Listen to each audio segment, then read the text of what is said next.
Bonjour chers amis lecteurs et lectrices, j'espère que vous allez bien. Aujourd'hui on se retrouve pour un autre avis littéraire pour le livre de Kéléana, l'assassineuse, le tome 1, écrit par Sarah J. Maas aux éditions La Martinière, fiction jeunesse. Ce livre ne figurait absolument pas ni sur ma pile à lire ni sur ma wishlist, c'est tout simplement un livre que mon copain m'a choisi lors d'un défi que je lui ai lancé. Donc il avait à sa disposition toute la librairie et il devait me choisir un livre et son choix s'est porté sur plusieurs livres et dont celui-ci que j'ai sélectionné car il m'intriguait et changeait un petit peu de ce que j'avais l'habitude de voir. Il m'avait sélectionné la passe miroir, mais je lui ai dit que j'attendais d'avoir fini mes études pour pouvoir me consacrer à cette saga. Donc me voici avec Kéléana, l'assassineuse, et j'avais un petit peu d'a priori et de réticence parce que j'aime pas tout ce qui est la vision du sang et la brutalité. Donc je me suis dit j'espère que ça va passer. C'est vrai qu'au tout début du livre, il me semble dans les premières pages, à un moment elle parle qu'elle aurait voulu trancher la gorge et sentir son sang chaud sur elle, et ça m'a dégoûtée. Et en fait ça a été le seul passage où il y a eu du sang à peu près, ou alors après peut-être que je me suis accoutumée et accommodée de ces détails dans la suite de l'histoire tellement j'ai été hypée, mais en tout cas ça ne m'a pas dérangée et vous pouvez tout simplement le lire même si vous n'aimez pas trop cet aspect là. Donc voilà, je peux vous en attester. Donc c'est un livre donc de jeunes adultes qui tourne autour de la fantasy. Donc on peut dire que c'est aussi un roman d'aventure avec justement voilà, comme son nom l'indique, un assassin, et ça tourne également autour de la royauté dans un nouveau monde qu'on ne connaît pas avec un peu de fantasy. Donc pour vous faire la petite histoire du livre, c'est l'histoire donc de Kéléana, on va la suivre. Elle a 18 ans et c'est la plus célèbre assassineuse de Aderlan ou Aderlan, ça dépend comme vous le souhaitez. Donc en fait on la découvre et au moment où on débute l'histoire, elle est enfermée au bagne, donc elle est en prison, enfin en tout cas elle est esclave et elle travaille dans des mines de sel il me semble, dans lesquelles elle est vraiment très maltraitée. Et on apprend qu'elle y est restée 1 an alors que d'habitude les personnes envoyées là-bas ne survivent pas, surtout pas l'hiver. Donc c'est un peu un miracle qu'elle y soit survécue. Et on découvre dès le premier chapitre en fait que le prince d'Orient, donc le fils du roi d'Aderlan, vient chercher Kéléana pour lui proposer une sorte de petit dilemme afin de reconquérir sa liberté mais sous certaines conditions. Elle a été choisie pour être sa championne dans un tournoi qui va la confronter à d'autres malfaiseurs, à d'autres voleurs et assassineurs du royaume qui ont été choisis par d'autres courtisans à la cour afin d'organiser un tournoi. Il me semble qu'ils sont 23, donc ils vont s'affronter sur différentes épreuves, qu'elles soient stratégiques ou physiques, afin d'en choisir qu'un, et à la fin donc il y aurait un duel et ce duel choisira le vainqueur de ce tournoi qui deviendra alors l'assassin officiel du roi. Et dans ce cas là la personne aura 4 ans à être au service du roi, puis après elle sera de nouveau libre. Et si les personnes échouent, et puisque vous vous doutez bien que comme il n'y a plus qu'une seule personne qui va gagner, les autres personnes sont tout simplement soit renvoyées en prison, soit en fait elles sont remises dans les conditions dans lesquelles elles ont été un peu trouvées, un peu laissées pour compte sur le côté et expulsées du château, puisque ça se passe dans le château. Alors mon avis global c'est que j'ai adoré cette lecture, je m'y attendais pas, mais quelle découverte et quel plaisir, ça a été très bien construit. L'intrigue nous pousse à toujours vouloir découvrir plus, surtout qu'elle est très bien construite et tout s'enchaîne assez rapidement. D'ailleurs plusieurs intrigues se sont mélangées et c'est ce que j'ai apprécié. Puisqu'au début on pense suivre Kéléana en réalité dans son petit tournoi des champions, mais en réalité d'autres intrigues vont se mettre en place puisqu'on va changer un peu de point de vue et suivre certains personnages de la cour. Elle va devoir faire semblant en fait d'appartenir à la cour pour pour pas inquiéter les courtisans qu'il y a des assassins et des assassineuses voleurs dans le château actuellement. Donc en fait ils sont un peu cachés et essayent de vivre un peu en courtisan quand ils se déplacent à l'intérieur du château. Elle va rencontrer plusieurs personnes du château et ces personnes là en fait on va voir qu'il y a certains liens qui va se créer avec des assassins et des personnes du château enfin des courtisans qui vont donc du coup créer d'autres intrigues qui sont très sympas, donc un peu des intrigues de cour. Moi je trouve ça trop sympa d'être dans un peu ces petits ragots et en fait l'autrice a vraiment très bien exploité toutes ces histoires car on ne s'y perd pas. Vraiment les intrigues sont vraiment très bien développées pour un peu chaque personnage et chaque moment du livre. Il n'y a vraiment pas un moment où je me suis perdue et j'ai perdu le fil de la lecture. Pas du tout, ça nous pousse justement à aller de plus en plus et elles sont assez justes, c'est-à-dire qu'il n'y a pas trop d'une intrigue d'un côté et on passe à l'autre après. Elles se mélangent très bien entre elles et c'est vraiment parfait. D'ailleurs j'en parlais au tout début, si vous n'aimez pas la violence, sachez qu'il y a quand même une sorte un peu de balance entre les moments où c'est un peu plus violent, même si en réalité il n'y a pas vraiment de trop gros moments où il y a de la violence, et des moments un peu plus chaleureux, un peu plus joyeux. Donc ça c'est l'idéal parce que j'avais vraiment très peur que ça se produise et en réalité ça s'est pas du tout produit. Toutefois, quelque chose que je critiquerais, c'est la romance qui se passe dans ce livre car on la voit dès le premier chapitre. Elle se passe, enfin en tout cas on la sous-entend très rapidement, je vous spoil rien, c'est vraiment dans le premier chapitre. On voit directement, il y a un jeu de regard entre Keleana et le prince et là d'un seul coup, waouh il est beau, waouh elle est belle. Et là on se dit ok d'accord, il base déjà la romance dès les premiers chapitres.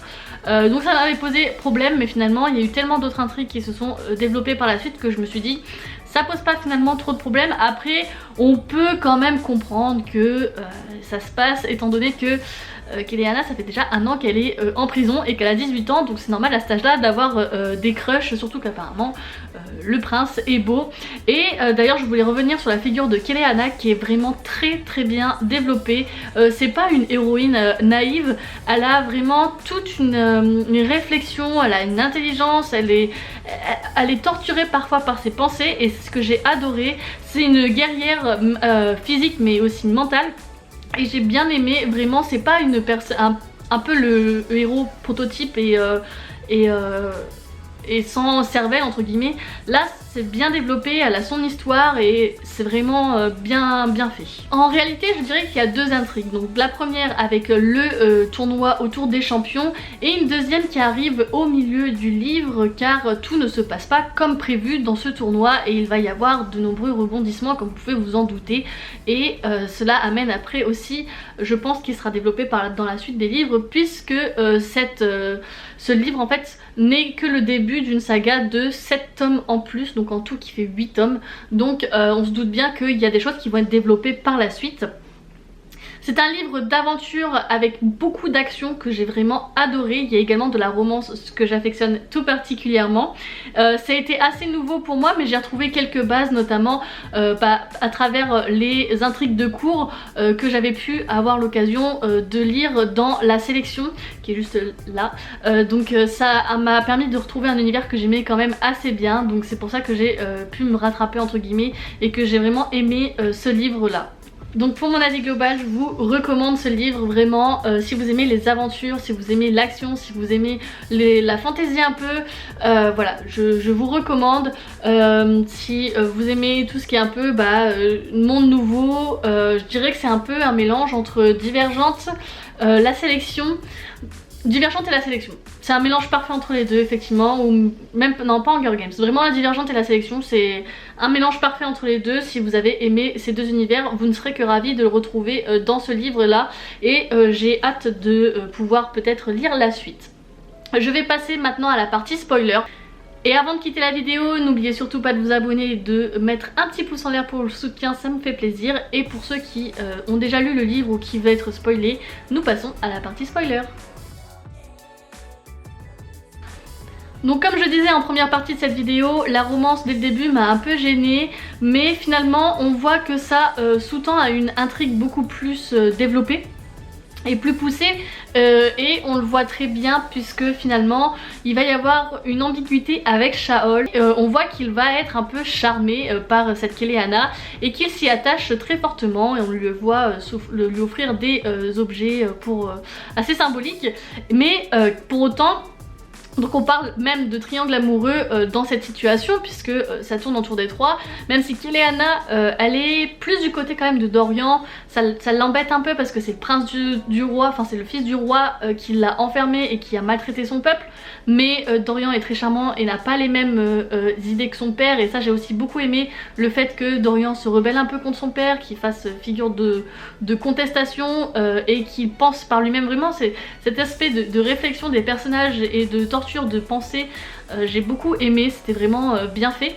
Mais on peut aussi parler de triangle amoureux avec Caitlyn, donc c'est Caitlyn, oh j'arrive pas à le prononcer, je la prononce Caitlyn, qui est donc une femme de la cour, la femme de Perrington, donc un autre comte, mais qui a soif de pouvoir et qui veut absolument la couronne et donc veut se rapprocher de Dorian. Elle m'a énervée cette fille et j'ai été très heureuse de voir qu'elle était enfermée à la fin, genre elle méritait ça même si elle a rien fait la pauvre, genre moi j'étais trop contente. Et on aurait pu aussi penser à une romance entre Nehemia et Keleana, c'est vrai que j'y ai pensé, je me suis dit ça aurait été très sympa, ce sont des amis qui sont proches et qui sont assez proches, et ça aurait été vraiment original de voir une romance LGBT. Enfin après c'est mon avis, mais voilà. Donc l'intrigue autour de la force magique qui se développe au début du livre, on voit clairement qu'il y a quelques sous-entendus, mais on se dit que ça va peut-être être développé dans le prochain tome, puisque là on se centre vraiment sur le tournoi et les assassins, et en fait pas du tout, elle va être soulevée bien avant ce que je le pensais. Donc finalement elle met du temps à se mettre en place, même si bah voilà il y a quelques petites touches magiques, mais après tout s'enchaîne très rapidement, notamment avec les anneaux. On voit directement que ces anneaux noirs que portent Perrington et Cairn vont être en fait l'objet à travers lequel ils vont posséder ces pouvoirs magiques. Donc j'ai trouvé que ça allait trop vite et que c'était trop gros en fait. On nous disait bah voilà en fait c'est avec cet anneau là, alors qu'on aurait pu attendre que Keleana trouve par elle-même, surtout qu'en plus elle a fait de nombreuses recherches à la bibliothèque qui finalement ne lui ont servi à rien. Alors que normalement dans les livres on est censé apprendre plein de choses, enfin voilà quoi, la pauvre elle a passé tellement d'heures dessus qu'elle aurait dû avoir quelques indices quand même. Et la révélation à la fin avec le roi m'a abasourdi puisque lui aussi possède l'anneau. Et ils sont un peu en fait une secte du mal, et je m'y attendais absolument pas. Ce que j'ai trouvé dommage également avec cette intrigue autour de la magie, c'est que on voit tout de suite le lien entre Elena, Keleana et Nehemia avec leurs noms, comme je les enchaîne, mais en fait ça a la même résonance et la même consonance avec peut-être je pense la même racine, et ce n'est pas sans sous-entendu et sans réflexion. Ça a sûrement une signification, j'ai pas fait de recherche étymologique, mais quand ça se ressemble comme ça, c'est qu'il y a un lien entre ces personnages là. Pareil avec le surnom que Nehemia donne à Keleana, je me souviens plus comment elle la surnomme, mais ça se ressemble vraiment énormément. Donc je vous disais que le personnage de Keleana était bien développé puisqu'elle réfléchit, on voit qu'elle est torturée par son passé, qu'elle a vraiment une histoire et qu'elle est vraiment bien profonde, et qu'elle ne perd pas de vue ses objectifs de gagner sa liberté, même si elle tombe un peu amoureuse. D'ailleurs je trouve qu'elle tombe amoureuse très rapidement. Comme je l'avais dit au début, c'est normal un peu à cet âge, mais c'est aussi Dorian qui tombe amoureux d'elle peut-être trop rapidement. Après elle incarne aussi l'opposition, et comme il est opposé à son roi, à son père du coup, ce serait un peu l'acte qui montre que il se rebelle et que c'est un adolescent en pleine crise et qui veut affirmer son pouvoir et ses idées. Mais on voit vraiment que elle est torturée par ces démons de son passé, de son présent et de son futur. Sa personnalité est vraiment très bien travaillée. J'ai été très heureuse de découvrir la fin puisqu'on se doute dès le début qu'elle va gagner le championnat, puisque sinon il n'y aurait pas 7 autres tomes et l'intrigue serait terminée. Mais donc on sait bien qu'elle va gagner le combat et le duel, mais de la manière dont elle va le gagner on ne sait pas trop, et le fait d'avoir mélangé les deux intrigues à la fin avec une place assez importante du côté de la magie, j'ai vraiment adoré ça. Et le retournement de situation qui nous pousse par la fin à se dire mais waouh quoi, en fait le roi depuis le début il est impliqué et il le sait. Voilà, après on réfléchit à ses actions et au fait qu'il était parti dans les montagnes, et on se dit mais pourquoi il est revenu tout seul et qu'est-ce qu'il a été faire là-bas. Finalement quand on découvre avec l'anneau à la fin, l'anneau qu'il possède, on se dit oh, il y a peut-être quelque chose à approfondir. En ce qu'il s'agit de la suite, avec cette révélation finale, ça ne m'a fait qu'accentuer mon désir de continuer cette saga et de découvrir la suite de l'histoire. Surtout que le récit est très bien construit. Il y a vraiment... Il n'y a aucun moment à vide en fait, tout s'enchaîne comme un peu dans Percy Jackson, et j'ai adoré retrouver ce dynamisme parce que je m'ennuie un peu dans les romans et dans les contes de jeunes comme Liz Cabog ou Winterhouse, où pour moi c'est pas cette dynamique. Là on retrouve vraiment, c'est punchy et j'ai adoré ceci, et l'intrigue est vraiment bien travaillée, bien développée. On voit qu'il y a quelque chose de profond dans cette histoire. Par contre je m'avance un peu parce que je ne connais pas encore la suite, mais j'ai peur que l'histoire ait été tirée en longueur avec 7 tomes. Donc j'espère que l'auteur n'a pas fait des livres pour faire des livres et qu'il va continuer d'avoir une intrigue comme ça qui va se développer, et que par la suite on va pouvoir voir une évolution et que ça va être toujours aussi intéressant et toujours aussi punchy. En tout cas je l'espère vraiment du plus profond de mon cœur, parce que ce serait dommage vraiment que cette saga tombe un peu à l'eau par la suite, parce que j'ai vraiment adoré le tome 1 et j'espère que ça se poursuivra dans ma lecture de la suite. Voilà pour mon avis, j'espère que ça vous a plu. N'hésitez pas à me dire ce que vous en pensez de ce livre, si vous avez lu et si vous allez le lire. Dites-moi tout ça dans les commentaires. Évidemment s'il y a du spoil, prévenez avant pour ne pas spoiler les autres qui voudraient lire ce livre. Mais voilà, j'ai adoré, je ne fais que vous le recommander si vous aimez ceci. Merci de m'avoir écouté, n'hésitez pas à vous abonner pour pouvoir suivre mes aventures littéraires. Et puis du coup on se retrouve la semaine prochaine pour une nouvelle vidéo, et surtout n'oubliez pas de vous évader. Bisous.